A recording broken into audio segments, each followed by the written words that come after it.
अस्सलाम वालेकुम। आज का हमारा मौजू बहुत अहम है, खास तौर पर हमारे पेंशनर हजरात के लिए। हम बात करेंगे रेस्टोरेशन ऑफ पेंशन की। अच्छा, इसे आम जबान में लोग पेंशन का डबल होना भी कहते हैं। अब इसके बारे में ना बहुत से सवालात होते हैं जहन में।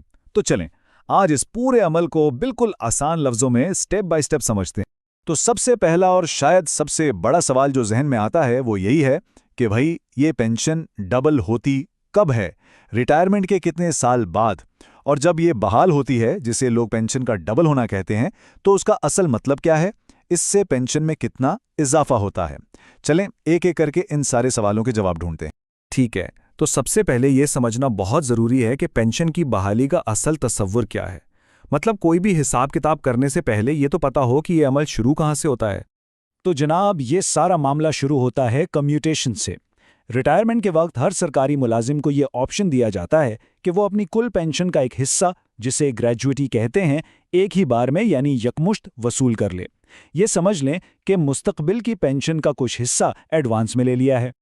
और यहाँ एक दिलचस्प बात यह है कि आमतौर पर पेंशनर्स अपनी मजमूई पेंशन का 35% हिस्सा कम्यूट करवा लेते हैं।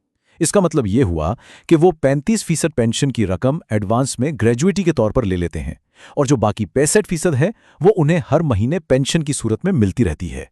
तो असल नुक्ता यह है, वो 35% हिस्सा जो एडवांस में ले लिया गया था, एक खास मुद्दत गुजरने के बाद माहाना पेंशन में वापस शामिल हो जाता है। इसी अमल को पेंशन की बहाली या रेस्टोरेशन ऑफ पेंशन कहते हैं। और उसके बाद पेंशनर अपनी पूरी यानी 100% पेंशन वसूल करने का अहल हो जाता है। तो फिर सबसे पहले ये हिसाब लगाते हैं कि आखिर पेंशन किस तारीख को बहाल होगी। ये वो सवाल है जो सबसे ज़्यादा पूछा जाता है। देखें, पेंशन की बहाली की मुद्दत का इन्हिसार रिटायरमेंट की तारीख पर है। इसके लिए दो अलग अलग उसूल हैं और दो मुख्तलिफ अदवार हैं।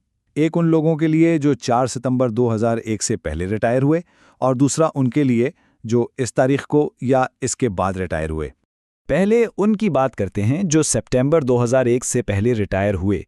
इनके लिए बहाली की मुद्दत कुछ ज़्यादा थी। मिसाल के तौर पर, अगर कोई मुलाजिम 60 साल की उम्र में रिटायर हुआ तो उसकी पेंशन तकरीबन 15 साल बाद बहाल होती थी। चलें एक मिसाल से समझते हैं। फ़र्ज़ करें कोई मुलाजिम 10 मार्च 1997 को 60 साल की उम्र में रिटायर हुआ। इस दौर के टेबल के मुताबिक 60 साल की उम्र के लिए कम्यूटेशन फैक्टर 15 था। तो बस रिटायरमेंट की तारीख में 15 साल जमा किए और बहाली की तारीख आ गई 10 मार्च 2012।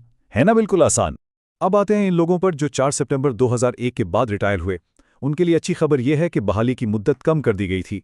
अब अगर कोई 60 साल की उम्र में रिटायर होता है तो उसकी पेंशन तकरीबन 12 साल बाद ही बहाल हो जाएगी। इसकी भी एक मिसाल देख लेते हैं। अगर कोई 5 जून 2022 को 60 साल की उम्र में रिटायर हुआ तो नए टेबल के मुताबिक कम्यूटेशन फैक्टर 12 है। इसकी रिटायरमेंट की तारीख में 12 साल जमा करने से बहाली की तारीख 5 जून 2034 बनती है। अच्छा, तो कब का जवाब तो मिल गया। अब चलते हैं कितनी की तरफ, यानी बहाली के बाद पेंशन की नई रकम क्या होगी। इसका फॉर्मूला तो बहुत ही आसान है। बस 3 स्टेप्स हैं। सबसे पहले जो अभी पेंशन मिल रही है उसमें से तमाम अलाउंसेस जैसे मेडिकल अलाउंस निकाल दें।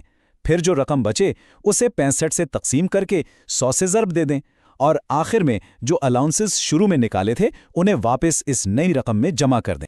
चलें इसे एक मिसाल से समझते हैं ताकि बिल्कुल वाज़ेह हो जाए। फ़र्ज़ करें कि इस वक्त माहाना पेंशन 39,453 रुपये है। अब देखते हैं कि हमारा 3 स्टेप्स वाला फॉर्मूला इस पर कैसे काम करता है। पहला स्टेप, हम कल पेंशन में से मेडिकल अलाउंस की रकम जो कि 7,109 रुपये है माइनस करेंगे, तो हमारे पास बची हुई रकम हुई 32,344 रुपये। ये वो 65% वाली पेंशन है जिसमें अलाउंस शामिल नहीं है। दूसरा स्टेप, और ये है असल हिसाब, हम 32,344 को 65 से तकसीम करेंगे और फिर 100 से ज़र्ब देंगे। इससे हमें वो 100% मजमूई पेंशन की रकम मिल जाएगी जो बनती है 49,760 रुपये। और अब आखिरी स्टेप, इस नई मजमूई पेंशन में मेडिकल अलाउंस यानी 7,109 रुपये वापस जमा कर देंगे। तो बहाली के बाद नई पेंशन की कुल रकम बनती है 56,869 रुपये।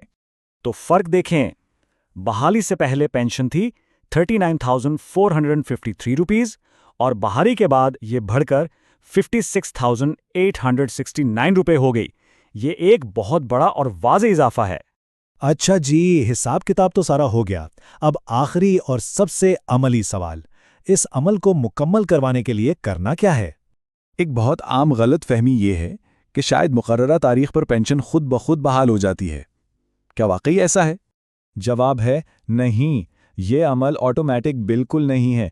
जब बहाली की तारीख आ जाए तो पेंशनर को खुद अपने मुतलका अकाउंट्स ऑफिस से राब्ता करना होता है।